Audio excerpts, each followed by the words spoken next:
ఇక అనంతపురం జిల్లా Tadipatri municipal chairman జేసీ Prabhakar Reddy private bus ఓనర్లపై విమర్శలు గుప్పించారు. హైదరాబాద్ లో ప్రైవేట్ బస్సు ఓనర్ల సమావేశానికి తనను ఆహ్వానించకపోవడంతో ఆగ్రహం వ్యక్తం చేశారు. ప్రభుత్వానికి బస్సులు లీజుకు ఇచ్చిన వాళ్లు ఎలా నడుపుకుంటారో చూస్తానంటూ హెచ్చరించారు. మీటింగ్ ఏర్పాటు చేసిన వారికి బస్సులపై అవగాహన లేదని మండిపడ్డారు. హైదరాబాద్ లో బస్సు ఓనర్లందరూ మీటింగ్ పెట్టుకున్నట్టుంది 11 గంటలకి. నేనేదో యూట్యూబ్ లో చూసా. ఇప్పుడే బస్సు ఓనర్లు ఒకరు బిఫోర్ ఇండిపెండెన్స్ బొగ్గులు బస్సులు నడిపిన వాళ్ళు కాబట్టి మేమంతా ఏదో ఇప్పుడు మీరు పిలవకపోయినా పర్వాలేదు, పిలిచినా పర్వాలేదు, దాని గురించి బాధ లేదు. ఈ రోజుల్లో మనం బస్సు ఓనర్లమా లే ముందు ఎవడో లీజుకి ఇచ్చినాడో ఆ నాకుడు బస్సులు తిప్పలేదండి. ఏం ఇష్టాచారం అయిపోయిందా?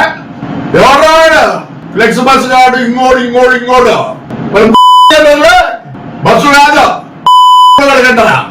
ప్రెసిడెంట్ కాడంట ఇంకోడంట వాడేవాడు బాంబే వాడు పెట్టే వాడేమే వాడు ఫేమస్ అయిపోయి బ్రహ్మాండంగా సెంట్రల్ గవర్నమెంట్ లో పోయి గడ్కరీ దగ్గర పోయి పనులు చేసుకుంటారు. ఈ పొద్దు మొత్తం ఇండియాలో బస్సు ఓనర్ ప్రెసిడెంట్ కాదు ఏమి పీకలేదులే. ఎవరో మీటింగ్ కొడుకో